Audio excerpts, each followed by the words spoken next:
আমাদের এলাকায় মহিলারা কবর জিয়ারতের উদ্দেশ্যে যায়, ব্যাপারে শরীয়ত হুকুম জানাবেন। মহিলারা কবরস্থানে কবর জিয়ারত করতে যাবেন কিনা? ফোকায়ে কেরামের দুইটা মত আছে। একটা মত হলো মহিলারা কবর জিয়ারত করতে যাবে না, কারণ হাদিসে বর্ণিত হয়েছে নবী সাল্লাল্লাহু আলাইহি ওয়াসাল্লাম থেকে, লানাল্লাহু যাওয়ারাতিল কুবুর, যে মহিলারা কবরস্থানে যেতে থাকে, জিয়ারত করতে থাকে, আল্লাহ লানত বর্ষিত হয়।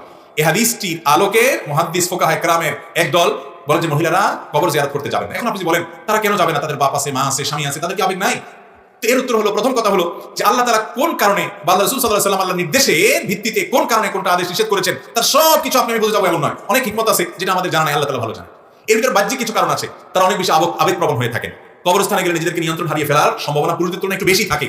দ্বিতীয়ত, কবরস্থান একটা এমন পাবলিক প্লেস যেখানে যখন মানুষ মারা যায়, অনেক মানুষ, কারণ কবরস্থানে লাশ যাওয়া সবের কাজ, অনেক মানুষ সেখানে যায়, সেখানে পর্দার খেলাফ, তাদের প্রাইভেসি নষ্ট ইত্যাদির কারণ আছে। আর অনেক ব্যাপার থাকতে পারে আধ্যাত্মিক ভেতর যেগুলো আমরা জানি না, কিন্তু হাদিসে নিষেধাজ্ঞা আছে। তবে অনেক উলামা ইকরাম বলেছেন এই হাদিসে যাওয়ারাতুল কুবুর বলা হয়েছে, অর্থাৎ যারা বেশি বেশি কবর জিয়ারত করে, মাঝে মধ্যে কেউ গেলে সেটা এই হাদিসের আলোকে নিষিদ্ধ হবে না। এই দ্বিতীয় মত আমাদের মতে মাঝে মধ্যে যাওয়া যেতে পারে, নিয়মিত বা ওখানে গিয়ে পড়ে থাকা, সীমালঙ্ঘন করা, বাড়াবাড়ি করা, অতিরিক্ত আবেগ দেখানো সেখানে, সেটা হাদিসে নিষেধ আছে। দুইটা মত ফোকায়ে কেরামের মধ্যে আছে।